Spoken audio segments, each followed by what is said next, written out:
ಬಯಸಿದ ತಕ್ಷಣ ಮರಣ ಪಡೆಯೋದು ಸಾಧ್ಯನಾ? ಅನಾಯಾಸೇನ ಮರಣಂ ಅನ್ನೋದು ಸಾಧ್ಯವಾಗುತ್ತಾ? ಮರಣ ವೇದನೆ ಇಲ್ಲದೆ ಸಾಯೋದು ಸಾಧ್ಯವಿದೆಯಾ? ದಯಾಮರಣಕ್ಕಾಗಿ ಕಾತರಿಸುತ್ತಿರುವವರಿಗೆ ಮುಕ್ತಿ ಹೇಗೆ?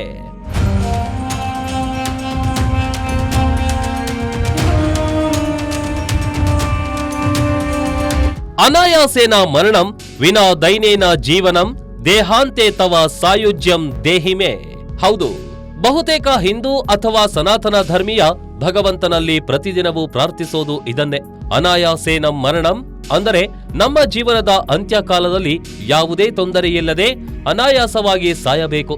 ಯಾವುದೇ ರೋಗ ರುಜಿನಗಳಿಂದ ನರಳದೆ ಹಾಸಿಗೆ ಹಿಡಿಯುವಂತೆ ಆಗಬಾರದು, ದುಃಖದಿಂದ ಸಾಯಬಾರದು. ನಾವು ನಡೆದಾಡುವಾಗ್ಲೇ ನಮ್ಮ ಜೀವನದ ಅಂತ್ಯ ಆಗ್ಬೇಕು ಎಂಬ ಪ್ರಾರ್ಥನೆ ಇದಾಗಿದೆ.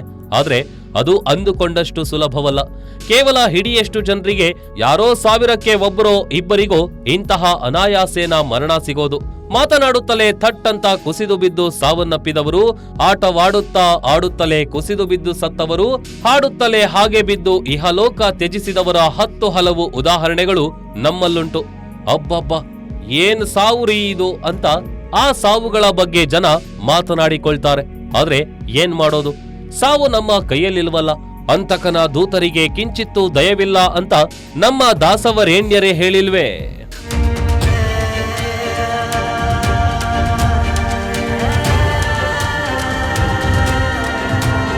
ಎಲ್ಲ ನೋವು, ಹಿಂಸೆ, ತೊಂದರೆ ಎಲ್ಲಕ್ಕೂ ಒಮ್ಮೆಲೆ ಶಾಶ್ವತವಾದ ಮುಕ್ತಿ ಅಥವಾ ಪರಿಹಾರ ಕೊಡುವ ಶಕ್ತಿ ಇರೋದು ಕೇವಲ ಸಾವಿಗೆ ಮಾತ್ರ. ಬಡವನಾಗಲಿ, ಬಲ್ಲಿದನಾಗಲಿ, ರಾಜನಾಗಲಿ, ಪ್ರಜೆಯೇ ಆಗಲಿ, ಸಕಲ ಜೀವಿಗಳಿಗೂ ಒಂದಲ್ಲ ಒಂದು ದಿನ ಅಳಿವು ಅನ್ನೋದು ಶತಸಿದ್ಧ. ಅದಕ್ಕೆ ಹುಟ್ಟು ಆಕಸ್ಮಿಕ, ಸಾವು ಅನಿವಾರ್ಯ ಅನ್ನೋದು. ಆದ್ರೆ ಸಾವು ಯಾರಿಗೂ ಅಷ್ಟು ಸುಲಭವಾಗಿ ಬರೋದಿಲ್ಲ. ಮರಣ ವೇದನೆ ಅಂತ ಕೇಳಿಲ್ವೇ? ಸಾಯುವ ಸಮಯದಲ್ಲಿ ಸಹಿಸಲು ಅಸಾಧ್ಯವಾದಂತಹ ನೋವುಂಟಾಗುತ್ತಂತೆ. ಆದ್ರೆ ಆ ನೋವು ಹೇಗಿರುತ್ತೆ ಅದು ಸತ್ತವರಿಗೆ ಮಾತ್ರ ಗೊತ್ತು. ಸತ್ತವರು ಮರಳಿ ಜೀವ ಪಡೆದು ಎದ್ದು ಬಂದು ಹೇಳಿದ್ರೆ ಮರಣ ವೇದನೆ ಅನ್ನೋದು ಹೇಗಿರುತ್ತೆ ಅನ್ನೋದು ಗೊತ್ತಾಗುತ್ತೆ. ಒಂದಂತೂ ಸತ್ಯ, ನರಳಿಸದೆ ಯಾರಿಗೂ ಸುಲಭವಾಗಿ ಸಾವು ಬರೋದೇ ಇಲ್ಲ. ಎಷ್ಟೋ ಜನ ವರ್ಷಾನುಗಟ್ಟಲೆ ಹಾಸಿಗೆಯಲ್ಲೇ ನರಳುತ್ತಾ ಸಾವಿಗಾಗಿ ಪರಿತಪಿಸ್ತಿರ್ತಾರೆ. ಅಯ್ಯೋ ಭಗವಂತ, ನನಗೆ ಸಾವು ಕೊಡಬಾರ್ದೆಯೇ ಅಂತ ಗೋಳಾಡ್ತಿರ್ತಾರೆ.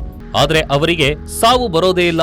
ಗುಣಪಡಿಸಲಾಗದ ದೀರ್ಘಕಾಲೀನ ಕಾಯಿಲೆಗಳಿಂದ ಬಳಲುತ್ತಿರುವವರು, ವರ್ಷಾನುಗಟ್ಟಲೆ ಕೋಮಾಗೆ ಹೋಗಿ ಸಾಯಲು ಆಗದೆ ಬದುಕಲು ಆಗದೆ ಇರುವವರು ತಮಗೆ ದಯಾಮರಣ ಕೊಡುವಂತೆ ಸರ್ಕಾರಗಳನ್ನ ಕೋರುವುದು ಉಂಟು. ಆದ್ರೆ ವಿಶ್ವದ ಬಹುತೇಕ ರಾಷ್ಟ್ರಗಳಲ್ಲಿ ದಯಾಮರಣಕ್ಕೆ ಅವಕಾಶವಿಲ್ಲ. ಪ್ರತಿಯೊಬ್ಬರಿಗೂ ಬದುಕುವ ಹಕ್ಕಿದೆ, ಅದು ಮೂಲಭೂತ ಹಕ್ಕು. ಆ ಹಕ್ಕಿಗೆ ಧಕ್ಕೆ ತಂದ್ರೆ ಅದನ್ನ ಹತ್ಯೆ ಎಂದೇ ಪರಿಗಣಿಸಲಾಗುತ್ತೆ.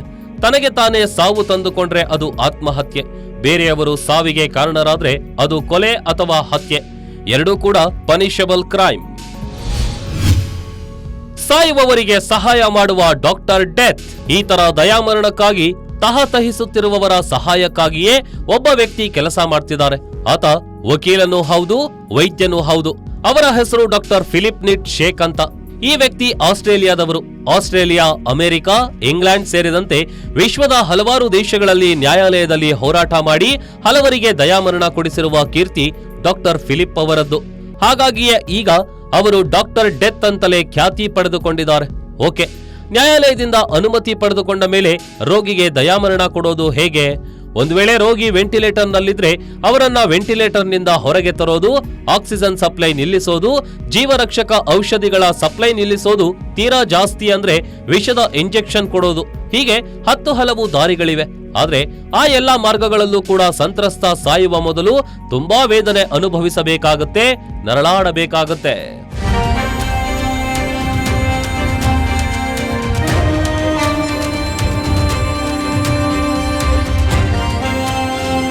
ಈ ರೀತಿ ಯಾವ ನರಳಾಟ ತೊಂದರೆಗಳು ಇಲ್ಲದೆ ಒಂದೇ ಸಲ ಪಟ್ಟಂತ ಜೀವ ಒಗಾಯಿಸಿ ಬಿಡೋದಕ್ಕೆ ಯಾವುದೇ ದಾರಿ ಇಲ್ವಾ? ಈ ಬಗ್ಗೆಯೂ ಕೂಡ ಬಹಳ ಹಿಂದಿನಿಂದಲೂ ಸಾಕಷ್ಟು ಸಂಶೋಧನೆಗಳು ಆಗ್ತಿವೆ. ಆದ್ರೆ ಯಾವ ಸಂಶೋಧನೆಯೂ ಅಂತಹ ಉತ್ತಮವಾದ ಫಲ ಕೊಟ್ಟಿಲ್ಲ. ಅಥವಾ ಅದರ ಬಗ್ಗೆ ಹೇಳಿದ್ರೆ ನಾವೇ ಆತ್ಮಹತ್ಯೆಗಳಿಗೆ ಪ್ರಚೋದನೆ ಕೊಟ್ಟಂತೆ ಆಗತ್ತೆ ಅಂತ ಸಂಶೋಧಕರು ಕೂಡ ತಮ್ಮ ಸಂಶೋಧನೆಯ ಬಗ್ಗೆ ಹೊರಗೆಲ್ಲೂ ಬಾಯಿ ಬಿಡ್ತಿಲ್ಲ. ಅವರೆಲ್ಲ ಬೇಕಾದ್ರೆ ಸುಮ್ಮನೆ ಇರಬಹುದು, ಆದ್ರೆ ಡಾಕ್ಟರ್ ಡೆತ್ ಸುಮ್ಮನೆ ಇರೋದಕ್ಕೆ ಆಗತ್ತಾ? ಹಾಗೆಲ್ಲ ಬಾಯಿ ಮುಚ್ಚಿಕೊಂಡಿರುವ ಜಾಯಮಾನವು ಡಾಕ್ಟರ್ ಫಿಲಿಪ್ ಅವರದ್ದಲ್ಲ. ಸುಲಭ ಸಾವಿಗೆ ದಾರಿ ತೋರಿಸುವ ಡೆತ್ ಪ್ಯಾಡ್. ಸುಲಭದ ಸಾವಿಗಾಗಿಯೇ ಡಾಕ್ಟರ್ ಫಿಲಿಪ್ ವಿನೂತನವಾದ ಸಾಧನವನ್ನ ಆವಿಷ್ಕರಿಸಿದ್ದಾರೆ. ಈ ಸಾಧನದೊಳಗೆ ಮಲಗಿಕೊಂಡು ಒಂದು ಬಟನ್ ಪ್ರೆಸ್ ಮಾಡಿದ್ರೆ ಸಾಕು, ಕೆಲವೇ ಸೆಕೆಂಡ್ಗಳಲ್ಲಿ ಒಳಗಿರೋರು ಹರೋಹರ ಎಂದು ಬಿಟ್ಟಿರ್ತಾರೆ. ಮೊನ್ನೆ ಡಾಕ್ಟರ್ ಫಿಲಿಪ್ ಸುದ್ದಿಗೋಷ್ಠಿ ನಡೆಸಿ ತಾವು ನೂತನವಾಗಿ ಕಂಡು ಹಿಡಿದಿರುವ ಸುಲಭದ ಸಾವಿನ ಯಂತ್ರವನ್ನ ಜಗತ್ತಿಗೆ ತೋರಿಸಿದ್ರು. ಇದು ಒಂದು ರೀತಿಯಲ್ಲಿ ಈಗ ಆಟೋ ಎಕ್ಸಿಬಿಷನ್ಗಳಲ್ಲಿ ಪ್ರದರ್ಶಿಸ್ತಾರಲ್ಲ, ಮಾಡ್ರನ್ ಸ್ಕೂಟರ್ಗಳು ಅದರ ತರಾನೇ ಇದೆ. ಒಳಗೆ ಒಬ್ಬ ವ್ಯಕ್ತಿ ಕಾಲು ಚಾಚಿಕೊಂಡು ಮಲಗಬಹುದಾದ ಕಾಫಿನ್ ಬಾಕ್ಸ್ ಅಥವಾ ಶವಪೆಟ್ಟಿಗೆ ಇರುತ್ತೆ. ಇದಕ್ಕೆ ಚಕ್ರಗಳು ಇವೆ, ಎಲ್ಲಿಗೆ ಬೇಕಾದ್ರೂ ಸುಲಭವಾಗಿ ತೆಗೆದುಕೊಂಡು ಹೋಗಬಹುದು. ಆ ರೀತಿಯಲ್ಲಿ ಇದನ್ನ ಸಿದ್ಧಪಡಿಸಿದ್ದಾರೆ. ಯಾಕಂದ್ರೆ ಸಾಯೋರಿಗೆ ಕೆಲವೊಂದು ಬಯಕೆಗಳು ಇರುತ್ತವೆ.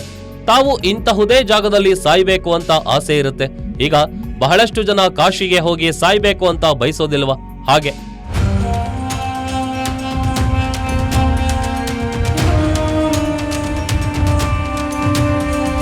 ಹಾಗಂತ ಯಾರು ಬೇಕಾದ್ರೂ ಈ ಯಂತ್ರವನ್ನ ಖರೀದಿ ಮಾಡ್ಕೊಂಡು ಹೋಗಿ ಜನರನ್ನು ಸುಲಭವಾಗಿ ಹತ್ಯೆ ಮಾಡೋದಕ್ಕೆ ಇದನ್ನ ಬಳಕೆ ಮಾಡಬಹುದಲ್ವಾ?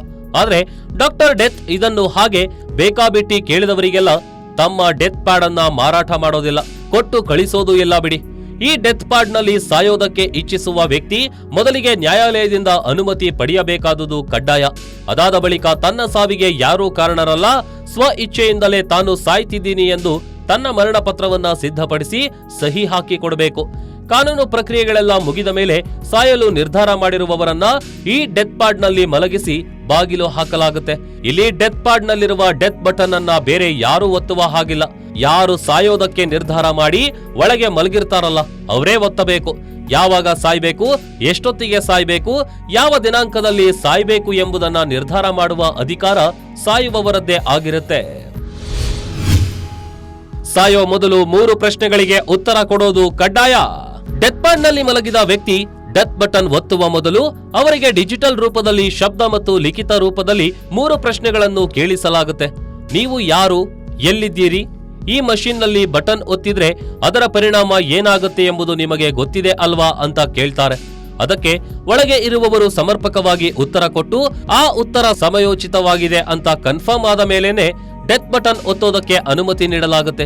ಈ 3 ಪ್ರಶ್ನೆಗಳಿಗೆ ಉತ್ತರ ಕೊಡದೆ ಹೋದಲ್ಲಿ ಡೆತ್ ಪ್ಯಾಡ್ ನ ಸಾಫ್ಟ್ವೇರ್ ಕಾರ್ಯನಿರ್ವಹಣೆಯನ್ನ ಮಾಡೋದಿಲ್ಲ. ಅವರು ಎಲ್ಲ ಸಮರ್ಪಕವಾದ ಉತ್ತರ ಕೊಟ್ಟ ಮೇಲೆ ಡೆತ್ ಪ್ಯಾಡ್ ನಲ್ಲಿರುವ ಬಟನ್ ಒತ್ತಬೇಕು. ಬಟನ್ ಒತ್ತುತ್ತಾ ಇದ್ದಂತೆ ಇಡೀ ಡೆತ್ ಪ್ಯಾಡ್ ತುಂಬಾ ನೈಟ್ರೋಜನ್ ಗ್ಯಾಸ್ ತುಂಬಿಕೊಳ್ಳುತ್ತೆ.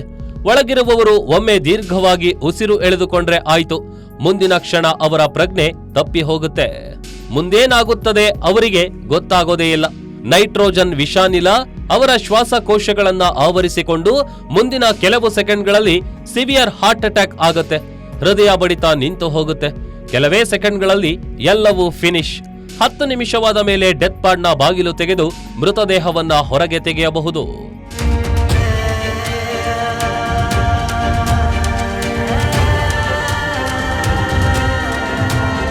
ಇದುವರೆಗೆ ಡಾಕ್ಟರ್ ಡೆತ್ ಅವರು ಸುಮಾರು 1250 ಜನರಿಗೆ ದಯಾಮರಣ ಕೊಡಿಸಿದ್ದಾರಂತೆ.